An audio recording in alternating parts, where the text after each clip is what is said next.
ஓம் சைராம், ஜெய் சைராம். என் அன்பின் பிரியமே, நாளை உனது வாழ்வில் ஒரு அதிசயம் நடக்கப் போகிறது. ஏதேனும் ஒரு வடிவில் வந்து உன்னை நான் வாழ வைப்பேன். நம்பிக்கையோடு ஒரு முறை கேட்டுவிடு என் தங்கமே. உன்னுடைய கஷ்டங்களுக்கு கடைசி நாள் இது. அப்பாவின் வாக்கினை உதாசீனம் செய்து விடாதே. இறைவன் என்பவன் தனி மனித உயிருக்குள் எவ்வாறு உருக்கொண்டு அவனே அனைத்துமாக இருந்து நம்மை உருவேற்றுகிறான், உருவாக்குகிறான், உருக்கொள்கிறான், கொடுக்கிறான். அவனே நானாக இருக்கிறேன். இதனை நாம் உணர்வதற்காக அவனே இதற்காக மூல சூட்சம விளக்கத்தையும் அளிக்கின்றான். இறைவனின் அடிமை என்று சொல்லிவிடுவது பெருமை போல தெரிந்தாலும் அடிமை போல நடத்துகிறானா என்று சிந்திக்க வேண்டும். ஆன்ம விடுவிப்பு அருளி தன்னுள் தானாக ஒடுக்கிக் கொள்ளும் தாயாபரனாகிய இறைவன் அடிமை என்ற சொல்லுக்கு புறம்பானவனாகவே இருக்கின்றான். அன்புக்கு அடிமை, காதலுக்கு அடிமை, போதைக்கு அடிமை, யாரையோ தலைவர் என்று சொல்லி அவருக்கு அடிமை என்று பெருமை கொள்வதிலிருந்து எல்லாம் நாம் எண்ணம் போல பயணிக்கவிட்டு அதிலிருந்து மெய்யுணர்த்தி மீட்டு எடுக்கும் கருணைதானே இறை கருணை.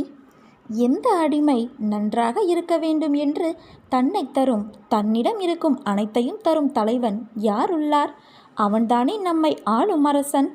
நமக்குள் உயிராகவும் அவன் தங்கி செல்லும் ஆலயமாக நாம் இருந்தாலும் அவனை ஏற்பதில்தானே குழப்பம்.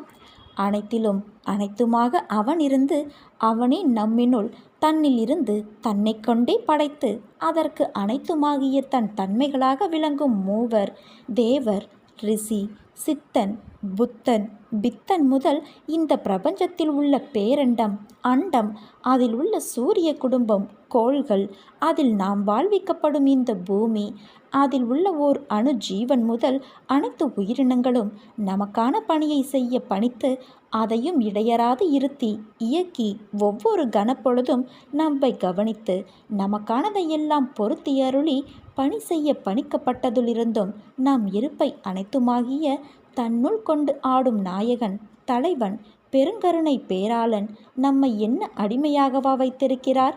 ராஜாதிராஜனின் செல்லமாக, இளவரசனாக, இளவரசியாக தன்னால் முடிந்தவரை ராஜ வாழ்க்கையை கொடுத்து உடலில் ஓர் அணுவாக நாம் இருந்தாலும் நம் ஆணைக்கு ஏற்றபடி பணி செய்ய நினைக்கும் பணியை கூட புரிந்து கொண்டு பணியாற்ற எண்ணற்ற உயிரணுக்களை இவ்வுடலில் பிணைத்து நீ ஆளும் ராஜ்யமாக உடலை கொடுத்து உன் முட்டாள்தனத்தை கூட புரிந்து கொள்ள உனக்கு என்ற பற்பல உயிர்களை பிணைத்து இணைத்தும் உனக்கு என்று ராஜ்யம் அருளி அதற்கும் உன்னை மீறிய உதவிகள் புரிந்து உன்னை அளவிட்டு உன் பின்னே உற்ற துணையாய் உறுதுணையாய் இருக்கும் இறைவன் உன்னை அடிமையாக வைத்திருக்கிறார்.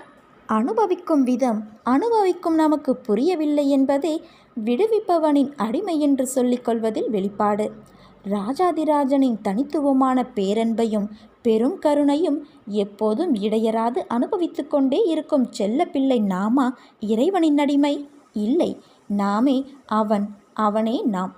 இந்த புரிதலும் உணர்தலும் ஏற்பதும் வந்துவிட்டால் அவனின் எல்லையற்ற பேரன்பை உணர நம்மினுள் வெளிப்படுவார்.